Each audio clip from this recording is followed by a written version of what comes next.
So in this video, we're going to look at using summation formulas to resolve an infinite series.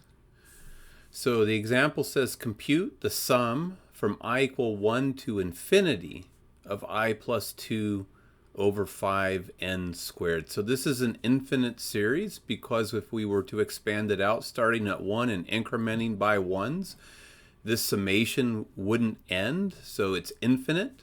And what we want to do is look at how to use our summation formulas to help resolve this and determine whether it's equal to a specific number or not. So we're going to start by rewriting the summation. So this is a sum from I equal 1 to infinity, and it's I plus 2 over 5n squared. And the idea is that our summation formulas all have an upper bound n of summation, and what we're going to do is rewrite our summation so that it has n as an upper bound. So we want to find the sum from I equal 1 to n of I plus 2 over 5n squared. And to get at the idea that we want this to be an infinite summation or infinite series, we're going to take the limit on this summation as n goes to infinity. And then what we want to do once we've rewritten it like this is recognize that the 5n squared in the denominator is just a constant, right? N is an upper bound of summation, so 5n squared would be a constant.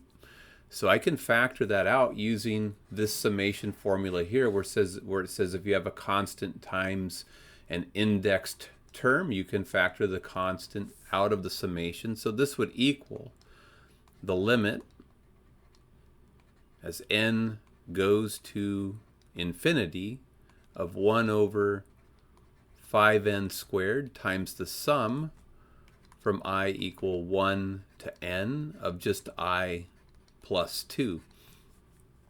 And then we could use this summation formula to break this sum into two pieces. The sum right here can break into two pieces.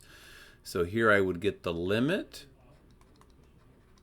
as n goes to infinity of 1 over 5n squared times the sum of the individual terms. So it'd be the sum from I equal 1 to n of I plus the sum from I equal 1 to n of 2. And then I want to recognize that I have summation formulas for both of these. This is just the sum of the i's from 1 to n, and here's the summation formula for the sum of the i's.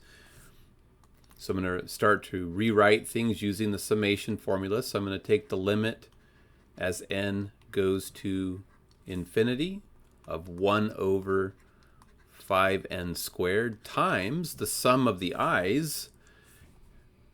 If the upper bound is n, which it is, it's just going to be n times n plus 1 over 2. So it's going to be n times n plus 1 all over 2. Plus, I have the sum from I equal 1 to n of a constant 2. And this says, hey, if I have the sum of a constant from I equal 1 to n, I get the constant times n. So because the constant's 2, I'm just going to get 2 times n for this term. And if I want to add these two terms together, I'll need a common denominator, so I would have to multiply this by 2 over 2. So if we do that, we're going to have the limit as n goes to infinity of, so I want to recognize that I could distribute the 5n squared back into the parentheses, so my denominator would be 2, the common denominator, times the 5n squared, or just 10n squared.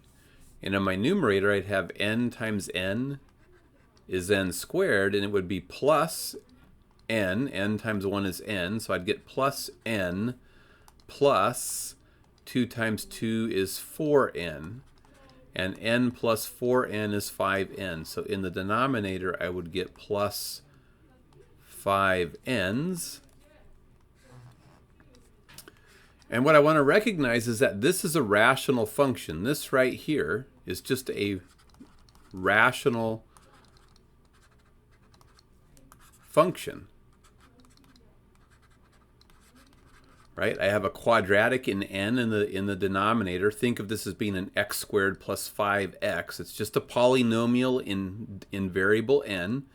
N squared plus 5n is a second degree polynomial in variable n, and 10n squared is a second degree polynomial in variable n. And when you have a polynomial over a polynomial, you have a rational function.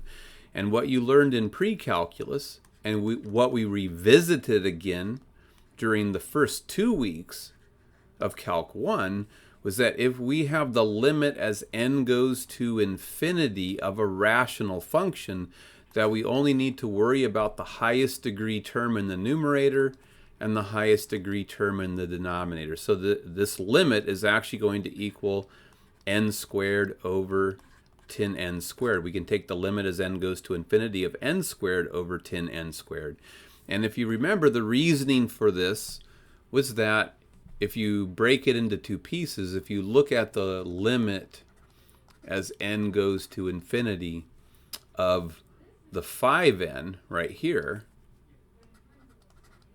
over the 10n squared in the denominator, this simplifies to 1 over 2 times n, actually the limit as n goes to infinity of 1 over 2 times n. And if n goes to infinity, the denominator becomes infinitely large, so we get 1 over an infinitely large denominator, 0. So this piece here, the second term in the numerator, contributes nothing to the limit. So we can simplify this to just taking the limit as n goes to infinity of the ratio of the two highest degree terms. And if we look at that, we see that we'll get the limit as n goes to infinity. This simplifies. The n squared over n squared will give us a 1 in the numerator, just simplifies to 1/10. And the limit as n goes to infinity of a 1/10 is just a 1/10. So even though the summation is infinite in the sense that it has infinitely many terms being added up, it does add up to a finite quantity, 1/10.